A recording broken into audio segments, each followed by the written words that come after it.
여러분들과 복잡하고 어려운 뉴스를 쉽게 풀어보는 시간이죠. 문현진의 불주댕이 시간. 여러분들 환영합니다. 오늘도 여러분들하고 뉴스를 보도록 하겠습니다. 도움되신다면 좋아요와 구독 그리고 알람 설정까지 반드시 부탁드리면서 바로 출발을 해보도록 할 텐데요. 역시나 여러분들의 댓글이 도움 많이 됩니다. 그래서 여러분들 재밌게 보고 계시거나 도움이 되시거나 몰랐던 내용을 알았을 때 여러분들 느끼는 감정들과 저희에게 해주고 싶은 응원의 말을요. 댓글로 남겨주시면 저희가 최대한 잘 읽어보면서 열심히 힘을 내도록 하겠습니다. 첫 번째 뉴스는요. 일단 유로존의 인플레이션이 둔화가 되고 있다는 이야기가 나오고 있습니다. 요즘에 세간의 관심사는 전부 다 인플레이션인 것 같아요. 물가가 잡히냐 잡히지 않냐 이런 이야기들 때문에 이제 금리가 올라간다 안 올라간다 쪽으로 다시 또 직결이 되곤 하는데요. 인플레이션이 둔화가 된다라는 이야기들 때문에 역시나 인플레이션 잡히고 있지 않나? 그러면 이제 ECB도 저쪽에 유럽 중앙은행 같은 경우도 금리를 인상을 좀 종료시킬 수 있다. 그러니까 금리 인하를 이제 조금 서두를 수도 있는 거 아니냐라는 그런 전망들도 나오고 있습니다. 사실 인플레이션이 둔화가 된다는 것은 굉장히 좋죠. 요즘 물가가 진짜 무서워요. 그렇기 때문에 물가가 좀 이제 좀 안 올라갔으면 좋겠다 생각이 드는데 그런 부분들이 잘 정리가 되어가는 모습이고요. ECB뿐만 아니라 다음 뉴스를 보시게 되면 미국 연준에서도 10월, 11월의 성장 속도는 둔화가 되긴 했지만 내년 물가 상승은 좀 완만할 것이다. 그러니까 자기들이 원하는 2%의 물가 상승치에 부합할 것 같지는 않지만 그래도 3%대에서 2%대까지 이제 조금씩 상승세가 조금 완만하게 진행이 될 것 같다. 그래서 조금은 이제 디스인플레이션이라고 하죠. 인플레이션이 조금 줄어지고 있다. 그래서 시간은 좀 오래 걸릴 것 같긴 한데 어찌됐든지 간에 이거 금리가 올라가는 것이 좀 멈춰질 것 같다라는 이야기 나오고 있는 거예요. 그래서 미국도 지금 금리가 좀 안 올라가고 있습니다. 더군다나 다음 뉴스를 또 바로 한번 보게 되면은 이제 우리나라도 내년 1월까지 금리를 3.5%로 이렇게 유지를 시키겠다라는 이야기를 하고 있죠. 금리를 더 올리지는 못하고 있어요. 물가가 사실 잘 잡히고 있느냐라고 했을 때 우리나라는 물가를 소폭 상향 조정을 했습니다. 그러니까 물가는 조금 올라갈 것 같긴 한데 근데 지금 가계부채랑 이제 여러 가지 기업 부채들이 조금 걱정이 되다 보니까 금리를 올리지 못한다라는 이야기 나오고 있는 거예요. 사실 이제 다른 국가들은 금리를 우리나라보다 좀 더 많이 올려놓은 상태이기 때문에 물가가 좀 잡히는 것 같다라고 이야기를 하고 있지만요. 우리나라 입장에서는 물가가 좀 안 잡히고 있는 상황이 돼버렸죠. 근데 이제 다행스럽게도 환율이 좀 빠지는 모양이 나왔는데 그건 제가 또 설명해드렸지만 외국인들이 공매도 금지를 하는 그 순간 우리나라에 매수세가 들어오게 될 것이고 지수를 끌어올릴 가능성이 매우 높다라고 말씀을 드렸잖아요. 그러다 보니까 이제 그런 분위기 끌어올리면서 사람들이 매수하게끔 약간 이렇게 조금 뭐라 해야 될까요? 유혹을 하는 그런 분위기를 잘 만들어내야 되는데 그런 분위기는 잘 만들어내는 것 같아요. 그 다음 뉴스로 바로 보시게 되면은 역시나 글로벌 투자은행들은 내년 코스피 지수가 2700에서 2830까지 간다라고 하면서 한국 지수가 더 올라갈 것이다. 그러니까 지금 사야 돼라고 하면서 부추기고 있는 그런 모양새가 나오게 되죠. 아무래도 자기들이 지금 뭐 할 건지를 딱 그냥 깨놓고 보여주는 거예요. 내가 2700에서 2800까지 올릴 거니까 너희는 믿고 사면 어떻겠니? 라는 그런 분위기인 거예요. 그래서 매수하게끔 부추겨야 되고 자기들이 끌어올릴 때 매도하는 분위기가 좀 없어야지 끌어올리기가 굉장히 쉬울 것이고 그렇게 올라갔을 때 자기들이 팔아내기 쉬우려면 파는 사람들도 없어야 되니까 기대감을 주어줘야 되겠죠.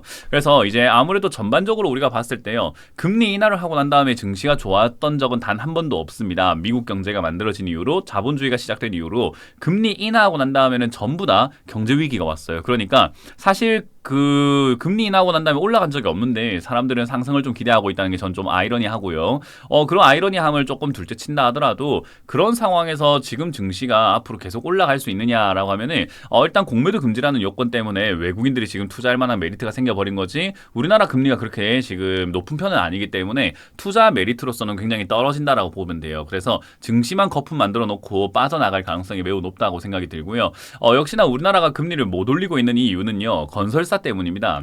건설사가 지금 10곳 중에 4곳이 잠재적 부실이라고 이야기 나오고 있죠. 그래서 내년 부실이 본격화가 될 것이다 라고 우려를 하고 있는 만큼 내년에는 외국인들 입장에서는 한 발 빼놓고 현금화를 시켜놓고 한 발 조금 지켜보는 게 낫지 않냐라는 거죠. 건설사가 부실이라고 하는 것은요. 지금 집을 산 사람들도 굉장히 부담스러운 거고 지금도 이제 아파트 경매 물건이 굉장히 많이 쌓여나가고 있다는 걸 생각 한번 해볼 때 최근에 부동산이 반등이 나간다라고 했지만 반등이 나가는 분위기는 아닌 것 같습니다. 결국은 잠깐 반등이었던 거고 우리가 데드캣 바운스라고 하죠. 죽은 고양이도 꼼찔한다라는 건데요. 결국 내려가는 도중에 잠깐 반등이라고 볼 수 있고 다시 하락세로 들어갈 가능성이 높지 않느냐라는 겁니다. 그래서 지금 이제 뭐 집을 조금 무리해서 산 사람들이 있는데 금리가 너무 높다 보니까 이걸 유지하기가 버겁다라는 이야기가 많이 들려오고요. 더군다나 건설사만 무너지는 게 아니라 최근에 제가 여러분들께도 설명해드렸지만은 상장사들 중에서 40%가 넘는 기업이 지금 이자도 제대로 내지를 못하고 있는 기업이라고 하죠. 그래서 그런 것들을 하나하나 다 감안한다면 사실 우리나라 입장에서는 지금 투자 메리트가 상당히 떨어져 있는 상태고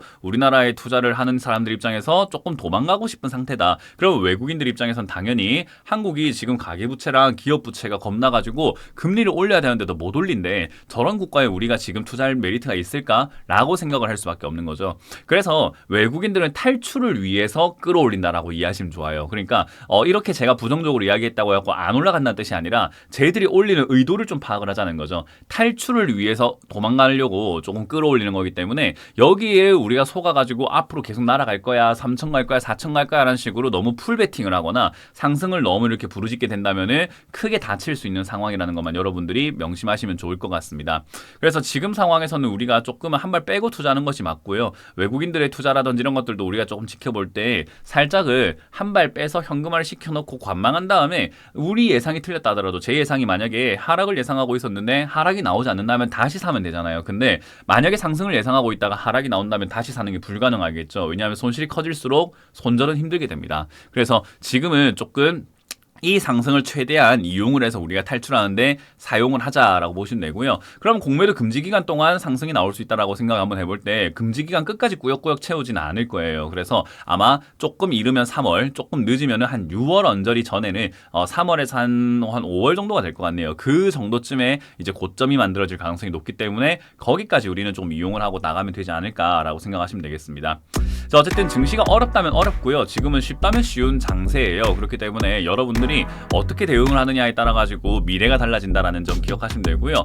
제 이야기가 무조건 고지고대로 맞는 건 아닐 거예요. 제가 분석하는 내용이 틀릴 수도 있겠죠. 그렇기 때문에 여러분들이 이 내용을 보시고 난 다음에 저렇게 생각하는 사람도 있구나. 그러면 반대로 생각하는 사람들도 분명히 있지 않을까 해서 반대 이야기도 좀 들어보시고 조금 더 여러분들이 설득력이 있다고 생각하는 곳에 투자하시는 것이 좋지 않을까 생각이 듭니다. 자, 어찌됐든 저는 지금 하락이 온다라고 거의 99.9% 확신을 하고 있습니다. 그렇기 때문에 여러분들이 그 점 참고하셔가지고 대응을 하시면 되겠고 그 전에 나올 상승을 최대한 잘 우리가 챙기자. 지금 이야기들 다 종합적으로 보게 된다면 금리 인하는 내년에 진행이 될 것 같고 금리 인하는 분명 무슨 문제가 생겨가지고 금리 인하할 가능성이 높고 금리 인하를 할 때 문제가 생겼다는 말은 증시는 그때부터 꼬꾸라질 가능성이 높다라고 생각하시면 돼요. 그 시기가 우리가 어딘지 맞출 수가 없지만 그 예상하지 못할 급락을 우리는 좀 피해 있는 것이 좋다. 그렇기 때문에 현금화 100%까지 해내는 것이 저는 지금 우리가 가져야 되는 숙제라고 생각이 듭니다. 어쨌든 그렇게 하기 위해서 최대한 노력을 해주시길 바라면서 저는 물러가도록 하겠습니다. 자, 지금까지 문현진 멘토의 불주댕이 시간이었습니다. 고맙습니다. 지금 보신 영상이 도움되셨다면 좋아요와 구독 그리고 알람 설정까지 반드시 부탁드리고요. 여러분들의 응원 댓글도 달아주신다면 저희가 항상 힘을 받도록 하겠습니다. 저도 여러분들의 성공 투자를 기원하도록 하겠습니다.